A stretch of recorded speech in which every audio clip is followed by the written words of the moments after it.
Welcome to the Knife Junkie podcast, your weekly dose of knife news and information about knives and knife collecting.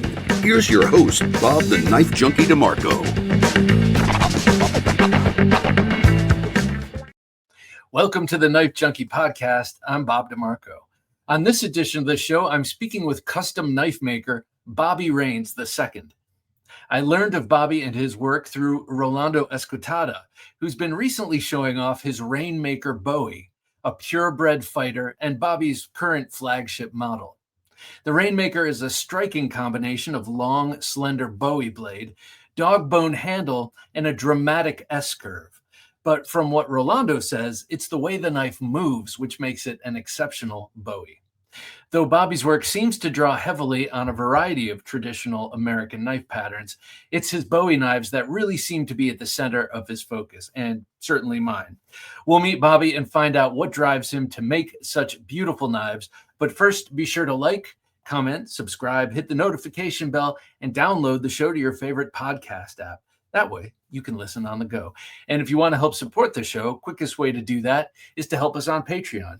Or you can share the show. But if you want to help us on Patreon, scan the QR code right here on the screen or go to TheKnifeJunkie.com/Patreon. Again, that's TheKnifeJunkie.com/Patreon. The Shockwave Tactical Torch is your ultimate self-defense companion, featuring a powerful LED bulb that lasts 100,000 hours, a super sharp crenulated bezel, and a built-in stun gun delivering 4.5 million volts. Don't settle for ordinary. Choose the Shockwave Tactical Torch. TheKnifeJunkie.com/Shockwave. Bobbie Rains, welcome to the show, sir. Yeah, thank you for having me. It is a pleasure. It's a pleasure. We were just talking before we started rolling. You live in Ohio. I come from Ohio, and I frequently mention it here because it seems to be a really great knife-making state.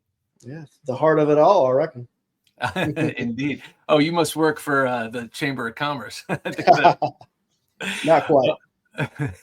All right, so I mentioned up front your Rainmaker and your other Bowies, and we'll talk about those. But first, I just kind of want to find out how you got into knife making, and is this something that you've always been into, knives and such? Yeah, I really don't remember a time when I wasn't into knives. I remember as a really little kid running around with 4 to 6 or 7 knives in my pockets, and I guess as far as knife making, I watched a movie one time when I was probably 10 or 11 called The Hunted with Tommy Lee Jones.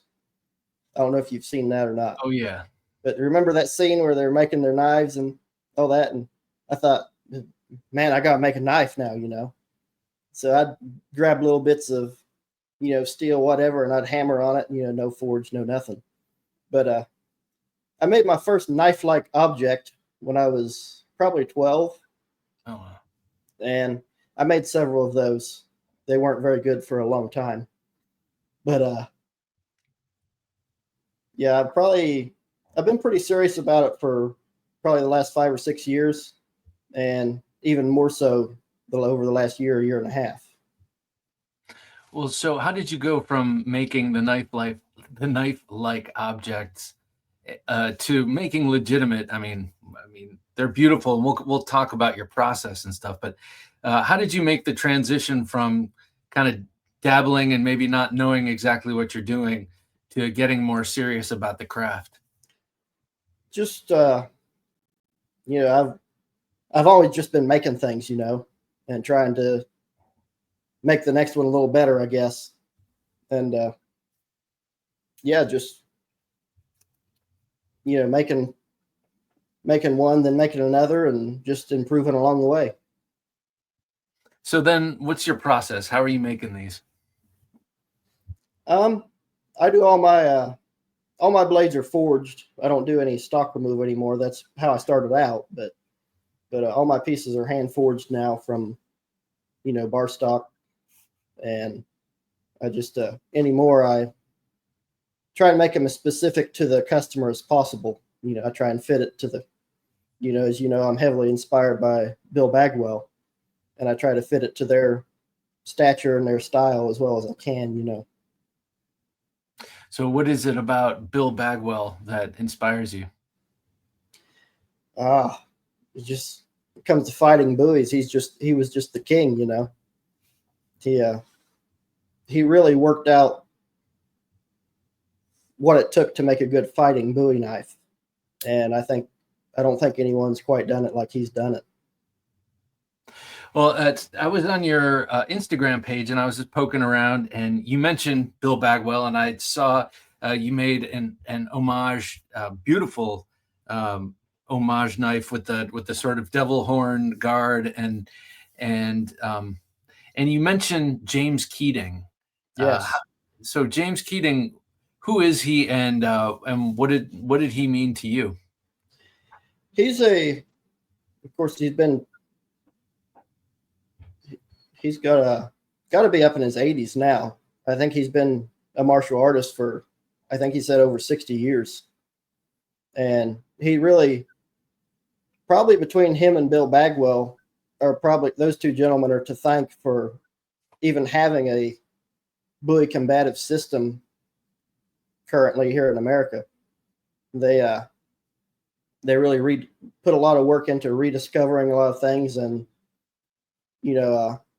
putting their own spin on it as well.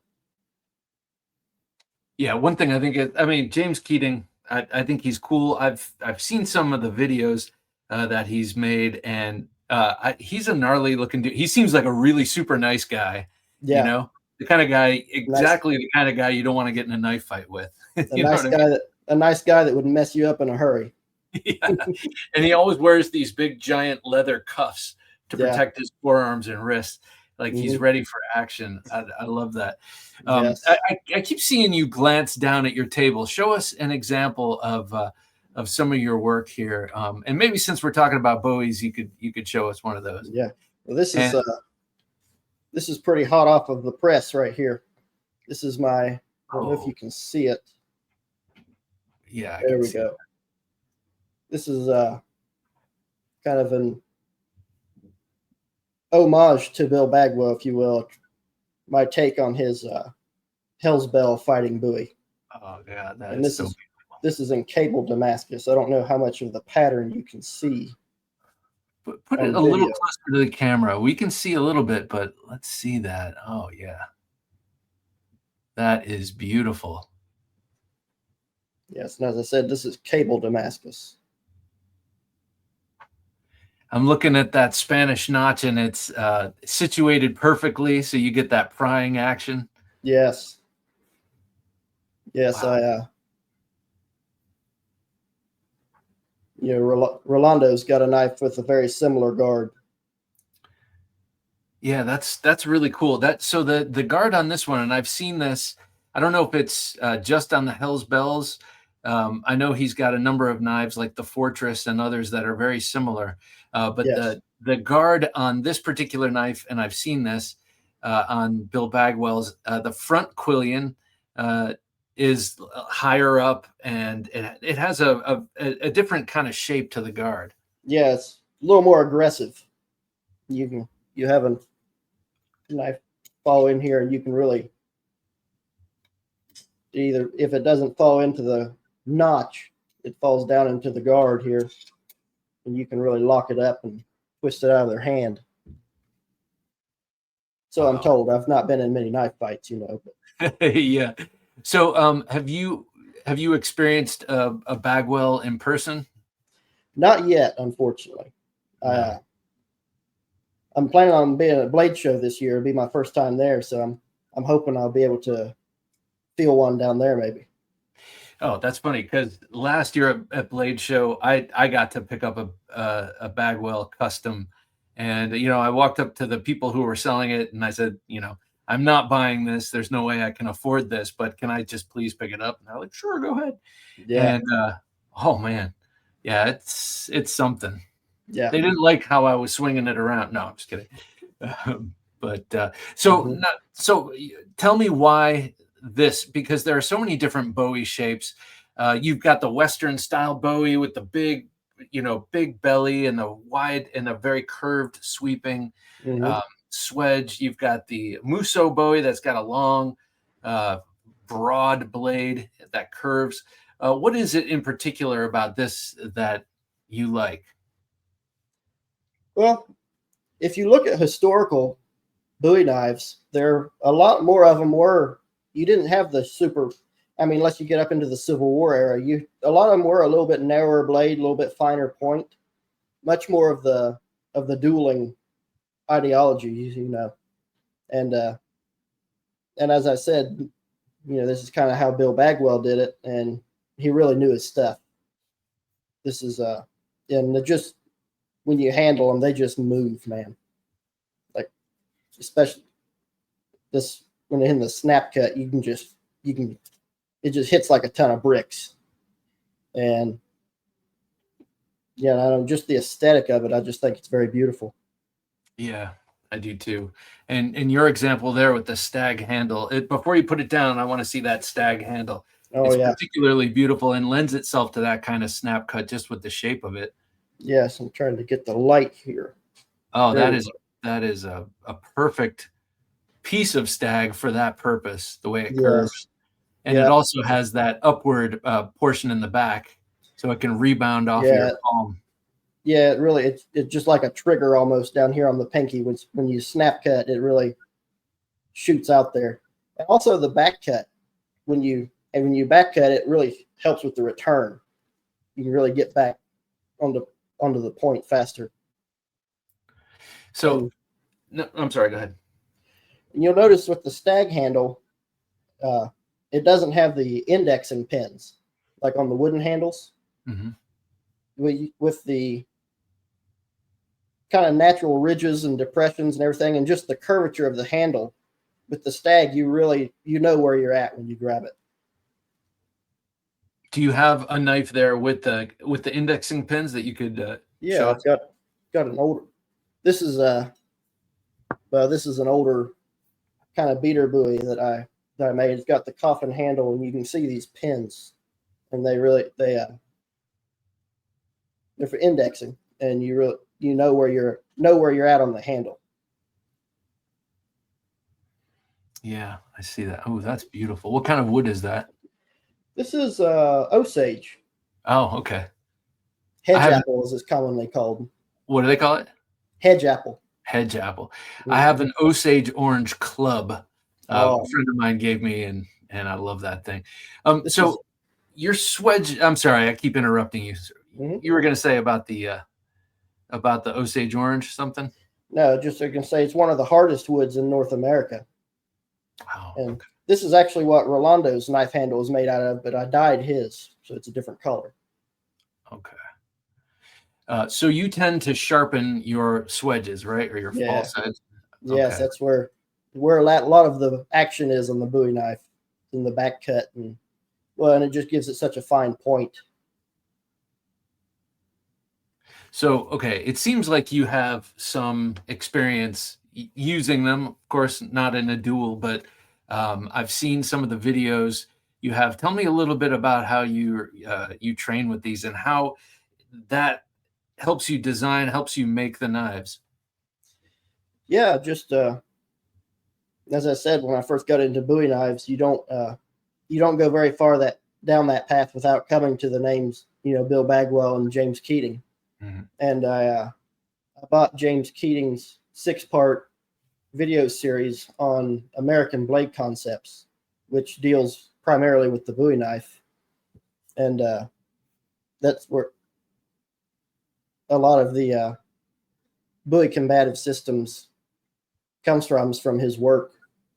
And as far as using them and everything, you just as soon as you move with them, you just, that doesn't work quite right, or for that, or you need a little something's got to be different, and I just tweaked it and trial and error basically, and just come up with something that works. So when you're forging, what's your process there? I mean, in terms of if something's not working with the knife, how are you tweaking it in the making process? And tell us how you're making these from soup to nuts. Yeah, just I usually have a picture in my mind where I'm going from the start. Some guys will draw out, exact things, what they're doing. I never really did that, but I'll see it in my mind's eye. And, I'll just, figure out, what kind of blade width and the length and everything. And I'll get the material that I need and I'll draw it out and draw it out the point and then the distal taper. Then you forge out the bevels and you just sculpt it into a knife. So you're forging the bevels. I know I've watched Forged in Fire. No, but, a lot of times you'll see someone just kind of, forge out the general shape and then everything else is on the grinder. How do you feel about that? Well, I mean, that's all right, I guess. You're not really forging a blade though. You really, to get a knife that moves well, forging is your best bet. You got the distal taper, it's thicker here than it is here. And the tang tapers as well. And you just really get a knife that, it moves like a feather in your hand, but it hits like hits like a sledgehammer.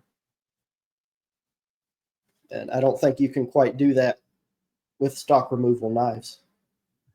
Okay, so forging is not a simple process. There's a lot to it.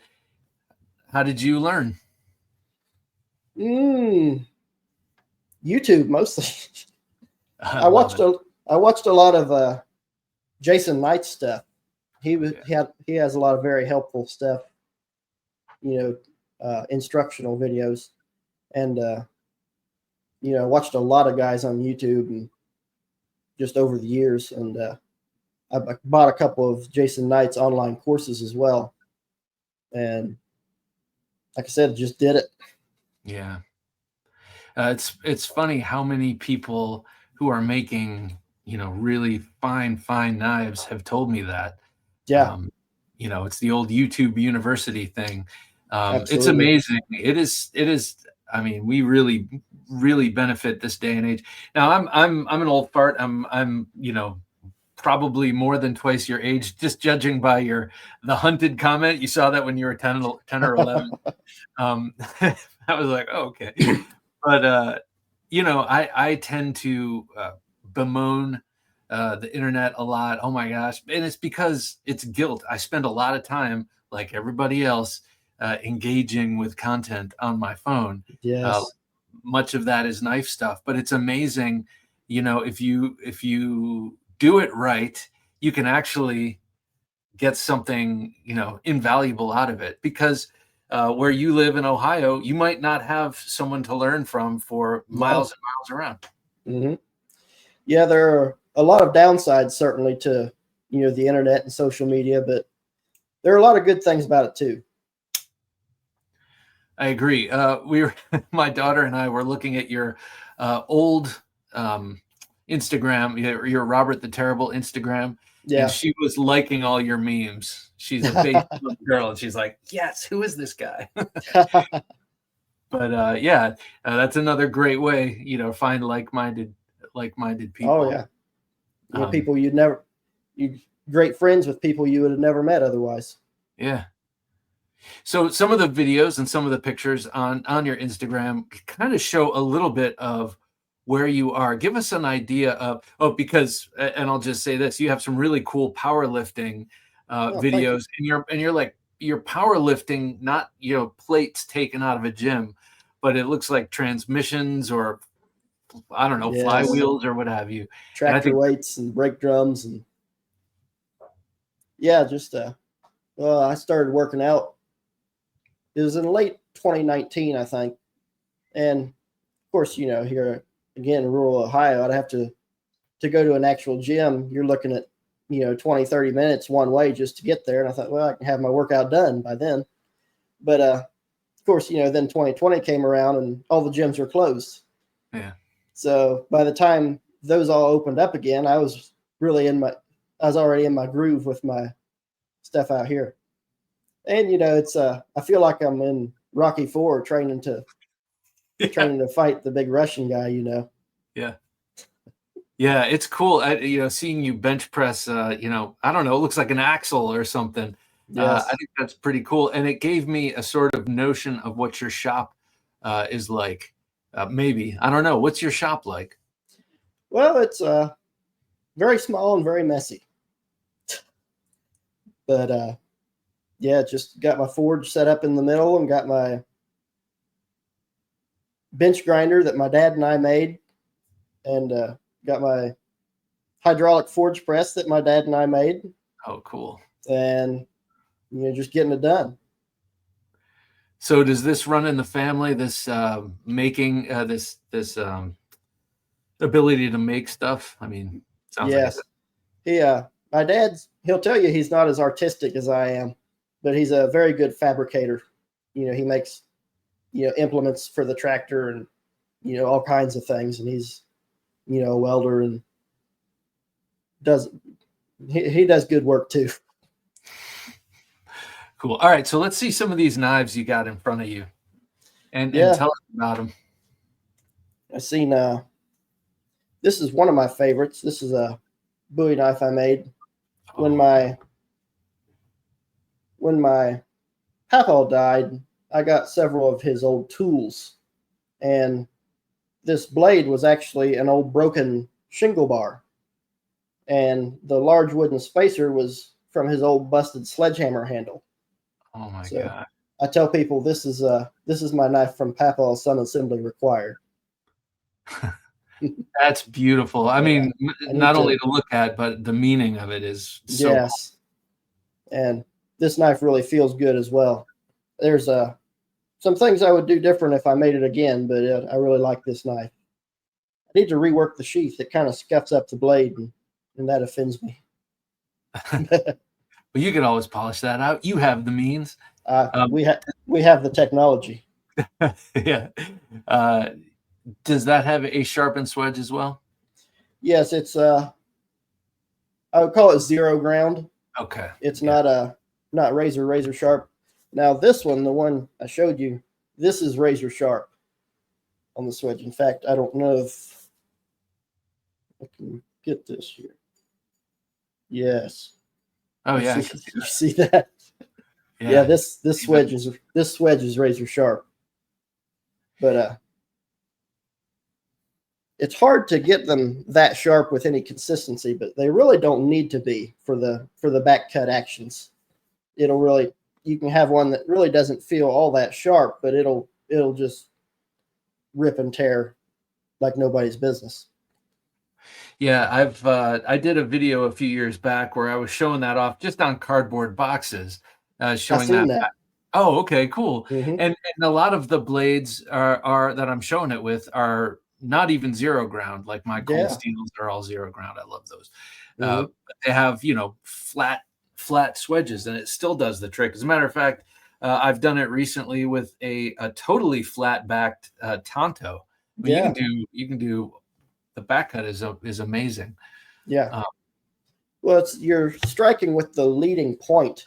You see how, you strike like this and see how the point is off of my arm. Yeah. You turn it over and you're hitting with the point. All of that force is concentrated into that needle point. That's one of the things that sets the buoy apart. You notice with this toothpick here that I made, it doesn't matter which way you strike. You're always striking with a trailing point. Right. You're not going to get that devastating cut that you will with the. Mm-hmm.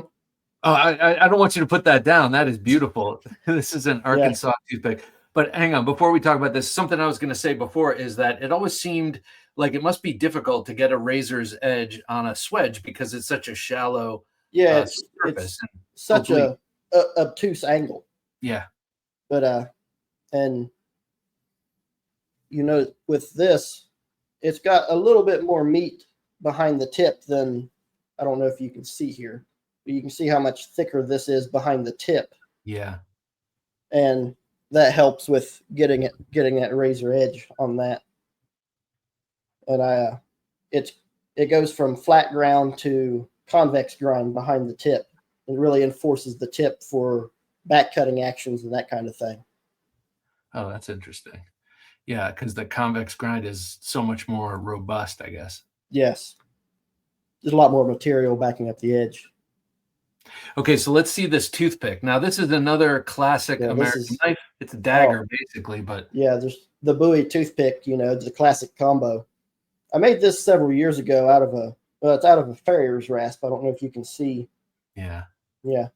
I want to revisit this eventually. They're not quite the knife that the Bowie is, but there's a lot of cool things about these as well.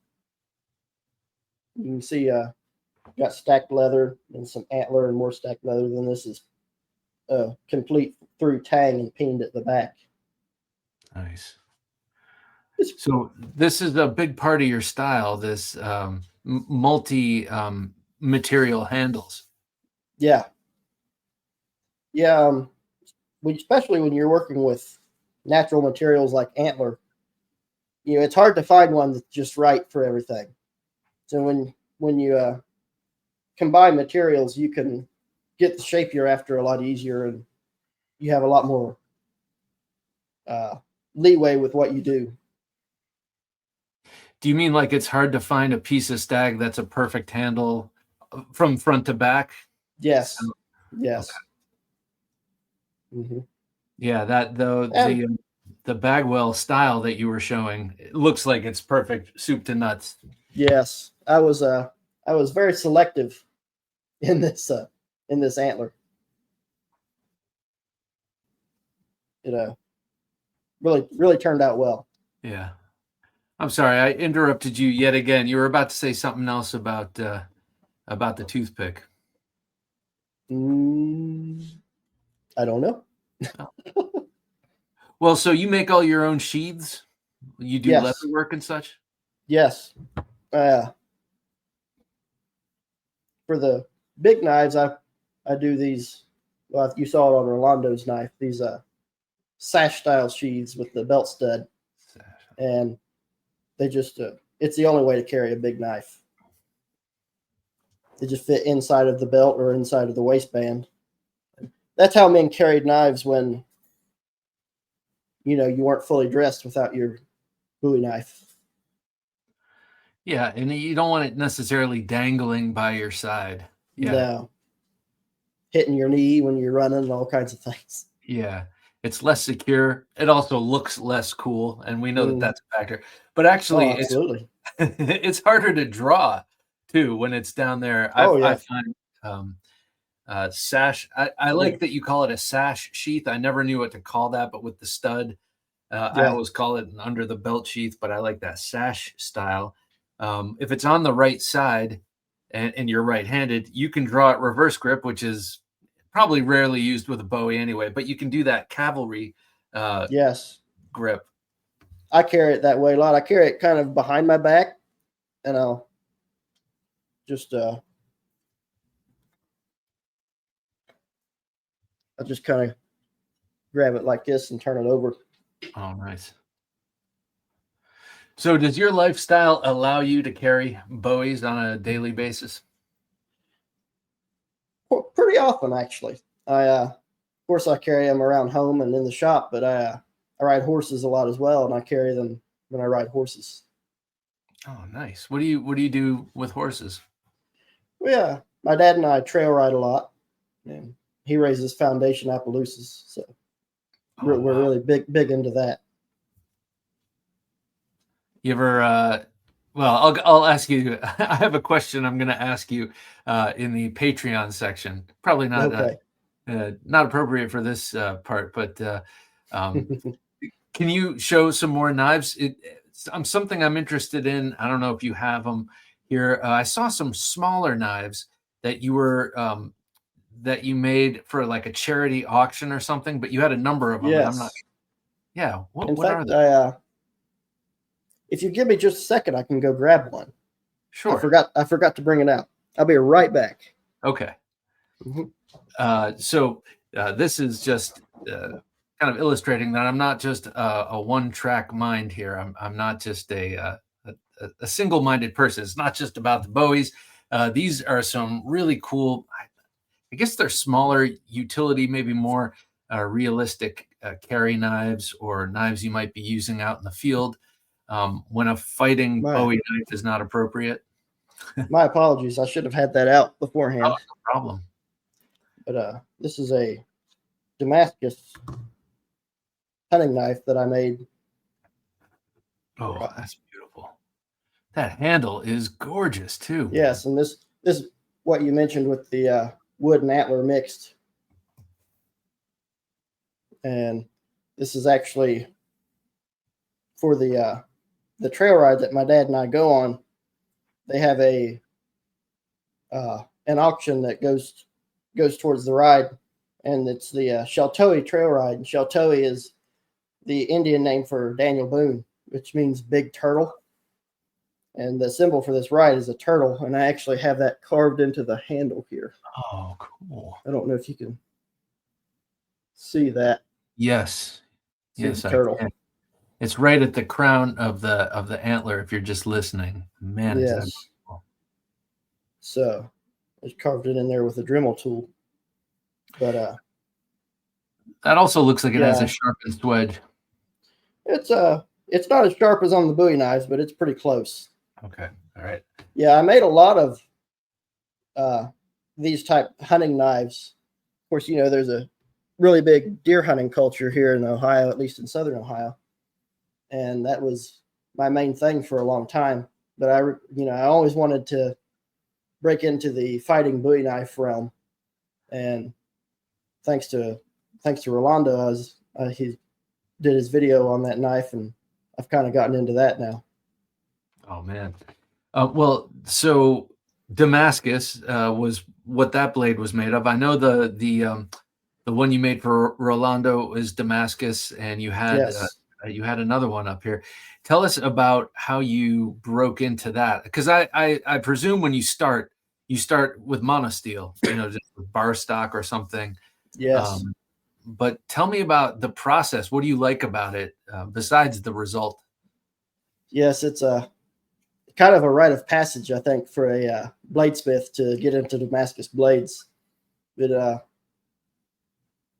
for those who don't know, you take alternating steels, and one of the steels has to have a higher level of nickel content, and you forge weld them together, and then refold it or however many layers you want.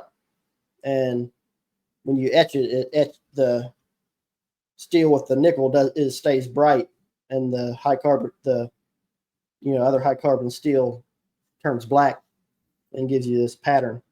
And there are a lot of guys that are way better at it than I am at this point, but I'm getting there. Well, show us some. Yes, I don't have. This is actually the first Damascus blade that I've made for myself. I've made several now for other people. But as I said, this is cable Damascus. It has a very different pattern. But I kind of like it, though. It turned out well. What is cable Damascus? It's a steel cable, wire rope, like what you would see on the winch on a crane or something like that, or on a bulldozer. And you forge weld it into a solid piece.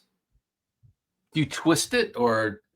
Yeah, you twist it up as tight as it'll go, and then you forge it out flat. And a lot of guys leave it there, but you end up having a lot of little inclusions and places that didn't weld. So I actually went a step further, and after the initial forge weld, I cut it up and restacked it again and forge welded again, and it gives you a really solid piece. Okay, so yeah, I was imagining the spaces, because a cable's made up of a bunch of wires, basically. Yes. And those wires are round, and where they meet each other, there's going to be some space in there, Yes. However small it is. But so what you did was twist it, flatten it, pound it out, and then cut it, and then restack it to kind of get rid of those. Exactly. It's a kind of a tricky medium to work with, but I'd heard guys before say that cable Damascus just has a wicked edge. I guess just from all those all those tiny wires that you've welded together. But this knife really does have a wicked edge. You were going to show a different Damascus pattern. Yeah, this little knife. I don't know if you saw that. I didn't. This is oh yeah. I'm trying to get it right here. Is that like showing up real well on video? Yeah, kind of. I was trying to go for a American flag pattern on this. You have raindrops up here, and then you have these kind of ladder stripes down here, but it didn't turn out quite how I was hoping. But it's still a cool pattern. That is a cool pattern. Yeah. Those are the only Damascus blades I actually have on hand at the moment. So now I was talking about your Rainmaker, and you said you had something similar out that you can show. Well, you'll have to pardon this monstrosity. This is a trainer/thrower that I made, but it's the only example I have of the Sguard. And Rolando actually, when we were talking about the knife I was going to send him, he didn't know I was making it for him at that point. But he wanted I asked him what he wanted to see, and he said he wanted a dog bone with an Sguard. And, one of his things that he wanted to be able to wrap his finger around the backside of the guard. Yeah. And one of the things that I heard other guys complain about the Sguard, a lot of them, they come out from here and immediately curve downwards. And the complaint was that if a knife comes down and hits, that it would shoot straight in at you. And on mine, you can see, from here out, it's basically a straight guard. So if something comes down here, it will catch. Yeah. And I like to have enough of a hook here that, it's kind of like this deal for anyone I think that's the shot right there with you holding those two up. Yeah, so the interesting thing, but before you put that one down with the Sguard, the use of the knife backwards. I have a Boker Bowie here, but the use of the Bowie in this fashion with the main edge angled towards you and the swedge forward. What do you know about that? Mountain man style, I hear it called sometimes. Yes, it's a lot of what I know comes from watching Rolando stuff actually about this. But it's really good for the snap cut. You're striking with that. It's like a back cut. It's a snap cut. And also, if you're blocking or parrying an incoming attack, you can use that thick spine and keep your edge pristine.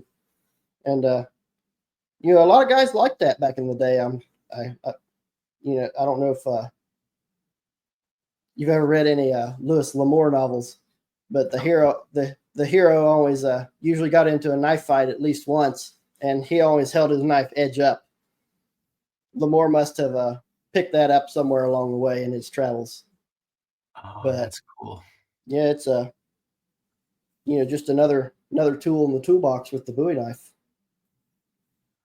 It is a really, really multifaceted knife, and it's a shape. That clip point is a shape that's kind of been around historically for a long time, but it's like with the Bowie knife, with the swedge, and with the length, and all of that. It's like it was perfected.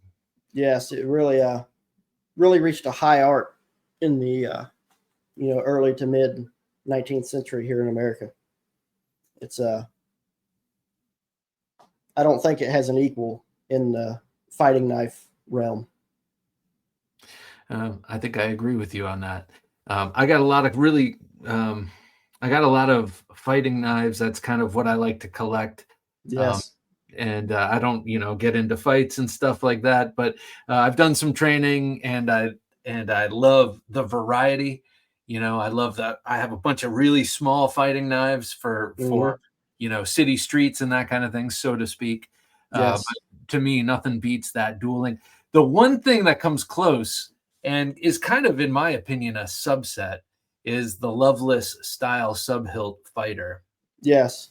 It's very much inspired by the Bowie knife. You've got that same clip, he's got a full double edge, but you've got that same clip point, point geometry. Yeah. And yeah, it's just, I don't know if I would venture to quite to call that a Bowie knife, but it's pretty close. Yeah. It'll do till the Bowie knife gets here. You made one, or you made a subhilt. I saw that you had a subhilt fighter on your page somewhere. I don't suppose you still have that. I'm sure you sold that one, right? It might actually still be kicking around here somewhere. I don't think I ever sold that one, but it was it's not my best work, but it was an interesting little design. I'd never really messed with subhilts before with that. I just wanted to try it once. I feel like the subhilt, I really like it. I like the way it feels when I shadow box with it, so to speak. And I like the concept a lot. And and you can do back cuts, and you can do a lot of stuff with that subhilt, just kind of gripping it between the two fingers and allowing the rest of your hand to open up a little bit. But you can't turn it around. You can't really fight with it in that reverse grip, and unless the handle's long enough that you can grip behind the subhilt. Right. But yeah. Now, and no, go ahead. You'll notice with lately on my Bowie knives, I've been doing this barrel here behind the guard. I think that encourages you to grip it a little bit lower and not right up against the guard. What will happen, if a knife slides down your blade and catches in the guard, you see we have a bit of a problem here. But if you grip just a little bit back, my hand's safe. Okay. All right. So if you're just listening, Bobby was showing that if you're gripping a Bowie knife right up under the guard and you catch another blade, it can still contact your hand. Yeah. Yes. Move it back just a little bit and it can't get to me. That's interesting. So that's not that's not a usual feature in say the Bagwell, is it? Not that I've seen. And he often will have a ferrule here, but it's flush with the handle. Right. So we know the benefits of a coffin shaped handle. It tapers towards the guard. It widens out towards the pommel, kind of keeps it in your hand. Oftentimes where the fingers are, there's a little bit of a curve. But what is the benefit of a dog bone handle? Yes, I don't quite have one. This one's pretty close, actually, to that shape. It's pretty straight and then flares out. But I would say the main benefit of the dog bone is that it's a neutral handle. You can hold it like this. You can flip it over. It really lends itself to that edge up methodology. And whereas with a coffin handle, or with especially this stag handle, you see how it drops down. It doesn't really lend itself to the edge up. It doesn't align. It's too high. And I would say that's the main benefit of the dog bone. So you're saying because there is a slight curve on the bottom portion of the handle, when you have it in reverse grip like this with the edge towards you, the knife kind of angles back towards you a little too much. Yes, it just doesn't quite lend itself to that. Yeah, I have never held a dog bone, and it's if you've never seen one, it's like kind of a neutral shaped handle, and then it's got two lobes at the pommel. And I always wondered how the top lobe, so to speak, kind of touches the hand and how it engages with the palm, because a lot of this kind of fighting and snap cutting maneuvers use a lot of ricochet and Yes. almost like a drumstick in the hand. Yeah, it really really, sorry, stuttering over my words here. It really engages the bottom of the hand and really just shoots that blade forward. Really good for the snap cut. So, okay, besides Bill Bagwell, which we obviously we both obsessed over it. Yes. Who else do you like these days? Whose knives do you like in terms of companies or other makers? Who? Jason Knight, you mentioned. Yeah, Jason Knight's been a huge influence on my bladesmithing journey. Not so much the style, but just his methodologies and ideas as a maker. And I really appreciate his work as well. He does a lot of cool knives. And my go-to for production knives is just cold steel is about it these days. And I got my my old Recon 1 here. You see we've been through quite a bit. But and I've got several of the big Voyagers and stuff as well. I drop them in my coat pockets when it's cold and I can't get to my other stuff. I'm a huge cold steel fan myself. Oh yes. I'm a huge fan of their Bowies, everything, their whole historical catalog. Yes.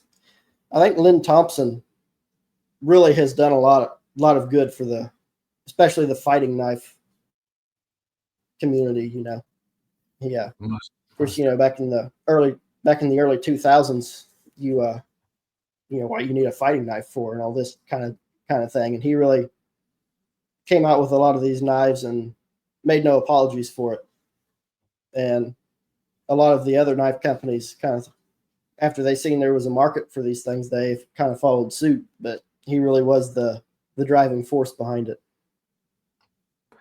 I feel like I've been around long enough, and even before I was making podcasts and a part of the knife world in terms of meeting people, and long before I met him, I was kind of observant of the fact that a lot of knife people like to turn their nose up at Lynn Thompson, and they would say things like, well, I don't approve of his marketing, because he cut pigs and smashed up cars and stuff, cut rope. And to me, I never really understood that because I always came at it from I like knives as weapons, or I like those kind of knives. And Lynn Thompson always, I know he's not in control of cold steel anymore, but he always led from the front. I mean, you had to give that to the man. You didn't, I couldn't tell you the name of any of the owners or presidents of other big knife companies off the top of my head, but I could tell you that Lynn Thompson owned cold steel. And he really was front and center, and he put his name behind his work. And I really respect that. And he really, and then definitely when Andrew Demko came along, that was a match made in heaven. Yes. But he did so much of the designing of those knives, and even if he wasn't even if it was a Demko design, he had so much to do with the conceptual part of it. We need this kind of knife, and he's a really, really good practitioner. I mean, he's practiced. He's been doing Filipino martial arts forever, and Bowie knife fighting and all sorts of fighting. And he's a really very tough guy. Yes. And his story is pretty amazing too. Yes. And something I liked, he said when he was running the company, every shipment they got, they would go through and pick out some knives and test them. And, just to ensure that the quality was there. And if it wasn't there, then they would send the whole shipment back. I mean, how many guys are doing that running big companies? Right. I'm not sure. I'm not sure whether that's going on now or not. You hear different stories. I don't know. I've gotten a lot of cold steels since that sale, though I'm not sure how much. I've been actually. I don't have them right around me, but I've been getting a lot of ones that I missed. Ones, I just recently got a Black Bear Classic with the with the leather sheath from the old days. Now it's in, you can still get it, but it has the Grivex sheath, and Yes. I'm not as fond of that. Yeah, it doesn't quite have the same soul, does it? Yeah, exactly. But I feel like I've gotten a number of knives since GSM, and they've been good, you know. Yeah, I hope so. I hope GSM carries it on, and it's a great company. Yeah. Well, the one thing I just wanted to say is that I felt like for years people were turning up their nose at him and kind of like being all holier than thou about him, and now there's like a strange new respect for him that people are showing. Now that he's not, up there outperforming everyone else's products as much out there in front, Yeah, exactly. There's a great line from my favorite movie, Chinatown, where the villains, who's an old guy, the villain says, "Ugly buildings, whores, and politicians all get respectable if they live long enough." And that's kind of how I feel. How a lot of people have, oh well, Lynn Thompson, we can't like say anything bad about him anymore because he's been around for so long and he's proven. Yeah, he's tough as they come. So, for you and your knife making venture, like, how do you see yours shaping up in terms of, not only in terms of what you want to do as a knife maker and where you hope to go as a knife maker, but also how you want to grow your business?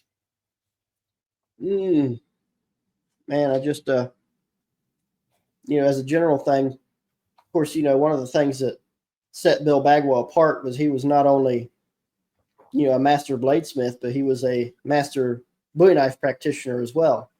And I think that's one of the things that really allowed him to reach the levels that he did. And I want to emulate that as much as possible.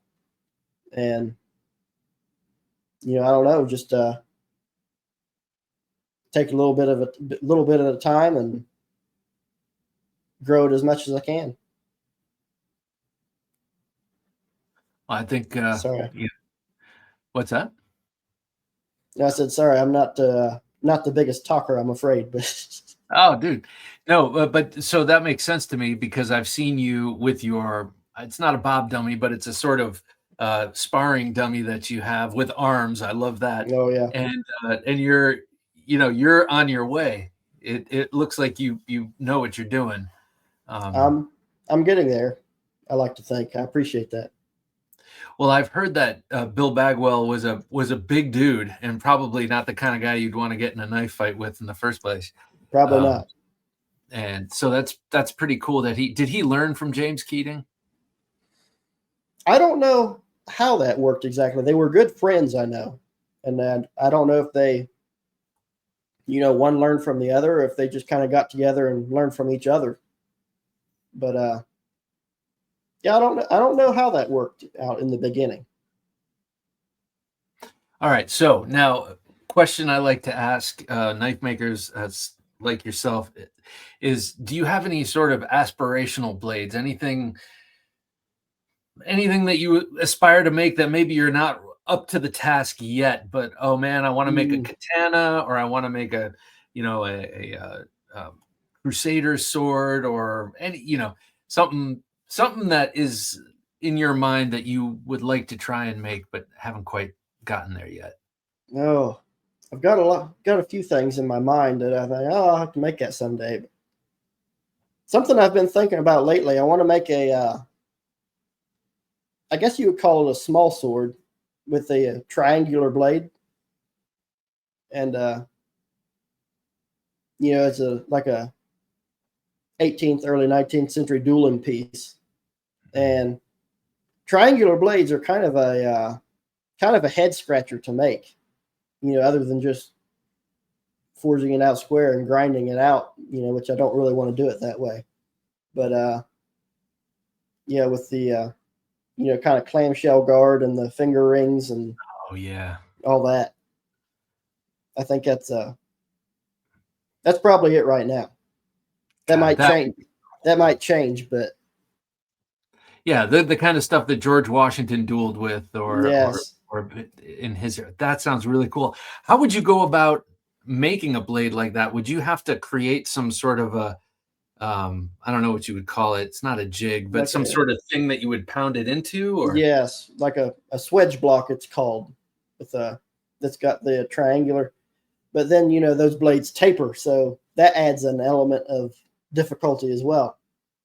So Yeah. I'm like I said, I'm still scratching my head about that. And it would have to be super springy, right? Yes, yes, But that triangular shape might be hard to make springy. yeah. It, those old Smiths knew what they were doing, man. They really made a lot of interesting stuff. All right. So one last question for you, and that is, there might be someone out there, whether they're young or old, but they want to start and they want to figure out, and they want to make their own Bowie knife or their own small sword in later. But what advice would you give someone to get them started and to get them in a good place to actually do that? Man, you just it sounds cliche, but you just kind of got to start, just like everything else. And you don't need a whole lot to get started. You got a little bit of something for an anvil and a way to get things hot, and you can make things. Well, there you go. That's good enough advice, because really you could put enough hurdles in your way by saying, oh, well, I need a special kind of forge first. Yeah, or I need a $1,800 anvil or something. I mean, you watch videos of guys from, Nepal and different places like this making kukris, and they've got like a sledgehammer head set in some concrete for an anvil, and they squat over that and forge their blades. I mean, it's crazy. Yeah, that's funny that you say that. It's true. Like thinking of Filipino knife, I've got a lot of Filipino swords and knives, and when you see them working, it's the same thing. They're like, they're, to our modern Western eye, it looks primitive, but they're making these amazing and very finished pieces. Fantastic work. Yeah, so you don't need a whole lot other than skill. So how can someone get in touch with you? They've seen your work here on the show. If someone is interested in commissioning a knife from you, what's the best way for them to get in touch? Yeah, the best way right now is on my Instagram. It's Bobby_Rains_2. And you can message me on there and we'll talk and get you sorted out. Planning on getting a website up here pretty soon, but that's not here yet. Gotcha. Instagram it is. What a great boon to knife makers Instagram is. You can just show your work off and people can communicate with you. Works well. Mm-hmm. Well, Bobby, yeah, great. I want to thank you for coming on the Knife Junkie podcast. I've admired your work from afar. You've come on Thursday Night Knives and commented. Please keep coming back. I want to keep the conversation going. And one of these days, I'm going to get me a Rainmaker and sure. Add it to my collection. Cool. Thank you so much, Bobby. I appreciate it. Thank you for having me. My pleasure. Thank you. Want to sell your custom knives online? With LaunchCart, you can easily create your own e-commerce store. No coding required. LaunchCart is designed for knife makers like you, with built-in tools to showcase your craftsmanship, manage orders, and grow your brand. It's fast, flexible, and even includes low-cost payment processing to help you keep more of your profits. Start your online knife store today at TheKnifeJunkie.com/launch and turn your passion into a business. There he goes, ladies and gentlemen, Bobby Rains II. Now, if you want to see some of these knives in action, just Google his name and you'll find videos from Rolando actually using them. If you don't know Rolando, you should check out some of our recent conversations here on the show. Expert knife fighter, and he's really super impressed with Bobby's work and how it flows, how it feels, how it moves.